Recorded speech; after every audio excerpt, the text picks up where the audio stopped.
সাইয়েদনা মুসা আলাইহিস সালাম জিজ্ঞেস করলেন, ইয়া রাব্বি, আল্লাহ আপনার কি ঘুমে ধরে না?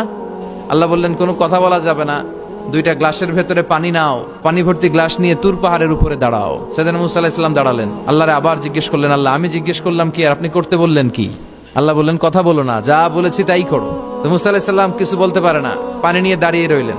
মুসা আলাইহিস সালামকে আল্লাহ বললেন, তুমি দাঁড়িয়ে থাকো আর ঘুম রে বললেন, ঘুম তুই মুসারে ধর।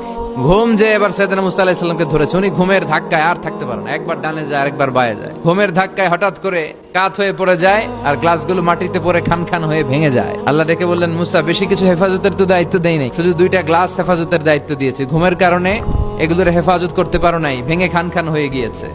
আমি যদি তোমাদের মতো ঘুমিয়ে যেতাম তাহলে পৃথিবীর সাথে সূর্য লেগে, সূর্যের সাথে চন্দ্র লেগে গোটা মহাবিশ্বটা এভাবে গ্লাসের টুকরার মতো খান খান হয়ে যেত রে মুসা। এজন্য লা তাখুযুহু সিনাতু ওয়ালা নাওম, আমার ঘুমেও ধরে না, ঘুমের আগে যে তন্দ্রা আসে ওইটাও ধরে না।